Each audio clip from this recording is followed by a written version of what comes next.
Hi friends, అందరికీ good morning అండి. అందరూ బాగున్నారా? నేనైతే బాగున్నాను. ఈరోజు అయితే ఒక డిఫరెంట్ రెసిపీ అనమాట. వీడియోలోకి వెళ్ళిపోయే ముందు నా వీడియో మీ అందరికి నచ్చితే వెంటనే లైక్ చేయండి, షేర్ చేయండి, కమెంట్ చేయండి. అట్లాగే సబ్స్క్రైబ్ చేయడం మాత్రం మర్చిపోవద్దు. అందరు వీడియోస్ చూస్తాను కానీ ఎవరు సబ్స్క్రైబ్ చేసుకోవట్లేదు. వీడియో నచ్చితే మాత్రం ఖచ్చితంగా సబ్స్క్రైబ్ చేసేసుకోండి. ఈరోజైతే సగ్గుబియ్యంతో హల్వా అండి. టేస్ట్ అయితే చాలా బాగుంది. ఖచ్చితంగా ట్రై చేయాల్సిన రెసిపీ అనుకోండి. దీనికి మనమేమి సగ్గుబియ్యం నానబెట్టాల్సిన అవసరం కూడా ఉండదండి. అప్పటికప్పుడు చేసేసుకోవచ్చు. నేనైతే ఈ లావు సగ్గుబియ్యం ఉంటుంది కదా, వాటితో అయితే చూపిస్తున్నాను. చిన్న కప్పు చేస్తేనే చాలా వచ్చిందండి, కాబట్టి కొంచెం జాగ్రత్తగా చేసుకోండి. నేనైతే ఒక చిన్న కప్పు సగ్గుబియ్యాన్ని అయితే ఇట్లా మిక్సీ జార్లోకి అయితే వేసుకున్నాను. మీరు కావాలనుకుంటే సన్న సగ్గుబియ్యం ఉంటాయి కదా, వాటితో కూడా చేసుకోవచ్చు. అది కూడా టేస్ట్ బాగుంటుంది. కాబట్టి ఇట్లాగైతే కోర్స్గా బ్లెండ్ చేసుకోవాలి. ఇట్లాగా పలుకుగా లేకుండా పొడిలాగా అయితే చేసుకోవాలండి. అప్పుడే మనకి సగ్గుబియ్యం రవ్వగా లేకుండా అయితే ఉంటుంది. మనము మిక్సీ జార్లోకి ఇవన్నీ గ్రైండ్ చేసుకున్నాం కదా, ఒక గిన్నెలోకి అయితే వేసుకొని ఒక గ్లాస్ వాటర్ వరకు అయితే వేసుకొని ఒకసారి ఇట్లా మొత్తం కలిపేసుకుంటే సగ్గుబియ్యం ఫాస్ట్గా నీళ్ళు అయితే తీసేసుకొని కొంచెం దగ్గర పడిపోతుంది. కాబట్టి ఇంకా కొంచెం కావాలనుకుంటే వాటర్ యాడ్ చేసుకోండి.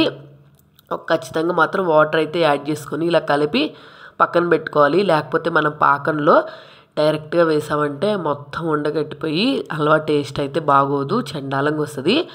కాబట్టి వాటర్లో అయితే ఖచ్చితంగా కలుపుకొని పక్కన పెట్టేసుకోవాలి. నెక్స్ట్ బాండి తీసుకొని నేనైతే 1 కప్ సగ్గుబియ్యానికి ఒక 1.5 కప్పు షుగర్ మాత్రమే యూజ్ చేశాను. మీరు కావాలంటే ఇంకా ఎక్కువ కావాలనుకుంటే 2 కప్స్ కరెక్ట్గా షుగర్ అయితే వేసుకోవాలి. నెక్స్ట్ అలాగే 1.5 కప్పు షుగర్కి నేను 2 కప్స్ వాటర్ అయితే వేసుకున్నాను. ఒకవేళ మీరు 2 కప్స్ షుగర్ యూజ్ చేస్తే 3 కప్స్ వాటర్ అయితే వేసుకోవాలి. కాబట్టి మీరు ఎక్కువగా చేసుకోకుండా చిన్న కప్తో చేసుకోండి. అదే ఒక 4-5 మెంబర్స్కి ఈజీగా వచ్చేస్తుంది. నెక్స్ట్ షుగర్ కరిగిపోయి కొంచెం పాకం దగ్గరికి వస్తున్నప్పుడు ఇలాచీ పౌడర్ ఉంటుంది కదా, ఒక 1/2 టేబుల్ స్పూన్ ఇలాచీ పౌడర్, నేనైతే కలర్ యాడ్ చేసుకున్నాను. మీరు కావాలనుకుంటే యాడ్ చేసుకోండి, లేకపోతే స్కిప్ చేసేయండి. కాబట్టి ఏదైనా కానీ మన ఇష్టము. నేను నా దగ్గర ఉందని చెప్పి కలర్ అయితే యాడ్ చేసుకున్నాను. పాకం కొంచెం దగ్గరికి వచ్చిన తర్వాత నెక్స్ట్ మనం ముందుగా సగ్గుబియ్యాన్ని పౌడర్ చేసుకొని వాటర్లో కలిపి అయితే ఉంచుకున్నాం కదా, అదైతే తీసుకొచ్చి దీంట్లో వేసేయాలి. వేసేయగానే చూసారు కదా ఎలా ఉందో. కొంచెం దగ్గర పడే టైం అప్పటి నుంచి ఒక కప్పు, మనం ఏ కప్పుతో అయితే సగ్గుబియ్యం తీసుకున్నామో అదే కప్పుతో అయితే గీ వేసుకుంటూ ఉండాలండి. మధ్యలో కొంచెం యాడ్ చేసుకుంటా, సగ్గుబియ్యం దగ్గర పడుతూ ఉన్నప్పుడు కొంచెం యాడ్ చేసుకుంటూ ఉండాలి. నేనైతే 1 కప్పు వేయకుండా ఒక 3/4 కప్పు వరకే వేసానండి. కాబట్టి చూసుకొని మీకు ఇంకా గీ ఎక్కువగా పడుతుందా లేదా అని చెప్పి, మీరు తినగలుగుతారా లేదా అని చెప్పి దాన్ని బట్టి చూసుకొని అయితే మీరు ఇంకా ఎక్స్ట్రా యాడ్ చేసుకోవచ్చు. నేనైతే మరీ గీ అయితే అంత పర్ఫెక్ట్గా ఎక్కువగా వేసుకుంటే కూడా టేస్ట్ అంత అనిపించదని చెప్పి నేనైతే మాత్రం కొంచెము తగ్గించి వేసుకున్నాను. మనము సగ్గుబియ్యం పేస్ట్ దీంట్లో యాడ్ చేసిన తర్వాత 2 ప్రాసెస్లు చేస్తూ ఉండాలండి. మధ్యలో గీ యాడ్ చేసుకుంటూ ఉండాలి. ఇది చిక్కబడేంత వరకు కలుపుకుంటూ ఉండాలి.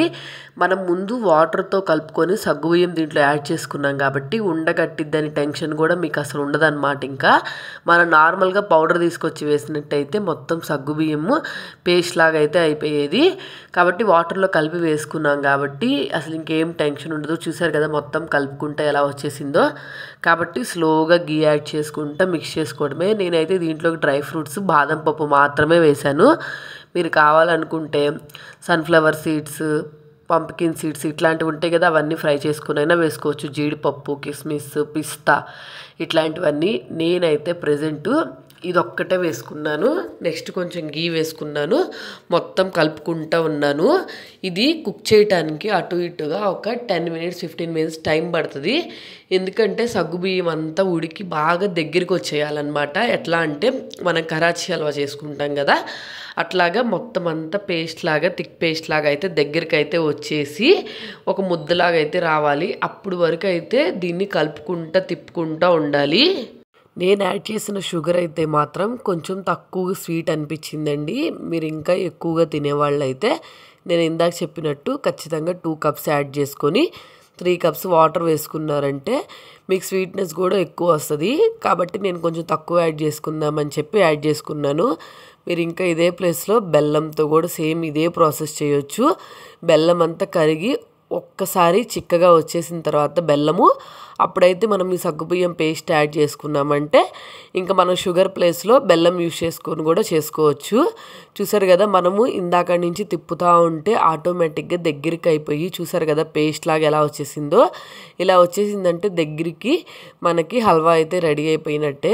తర్వాత ఇట్లాగ బౌల్లో వేసేసుకొని మనం వేసుకున్నామంటే ప్లేట్లోకి వేడివేడిగా అయితే సగ్గుబియ్యం హల్వా చాలా బాగుందండి, టేస్ట్ డిఫరెంట్గా. కాబట్టి రెగ్యులర్గా ఎప్పుడు చేసే స్వీట్స్లా కాకుండా డిఫరెంట్గా తినాలి, అప్పటికప్పుడు చెయ్యాలి అని అనుకున్న వాళ్ళు ఎవరైనా ఉంటే వాళ్ళైతే ఒకసారి ఈ రెసిపీని ట్రై చేయండి. నన్ను నమ్మి టేస్ట్ బాగుంటుంది. మనం యాడ్ చేసిన 3/4 కప్పు గీ కూడా కరెక్ట్గా సరిపోయిందండి, టేస్ట్ బాగా అర్థమవుతుంది. కాబట్టి చూసుకొని నెయ్యి యాడ్ చేసుకోండి, ఇంకా స్వీట్కి తిరిగే ఉండదు. వీడియో నచ్చితే మాత్రం వెంటనే లైక్ చేయండి, షేర్ చేయండి, కమెంట్ చేయండి, అట్లాగే సబ్స్క్రైబ్ చేయడం మాత్రం మర్చిపోవద్దు. అందరు వీడియో చూస్తారు కానీ ఎవరు సబ్స్క్రైబ్ చేసుకోవట్లేదు. వీడియో నచ్చితే మాత్రం ఖచ్చితంగా సబ్స్క్రైబ్ చేసుకోండి, లైక్ చేయండి, షేర్ చేయండి, కమెంట్ చేయండి.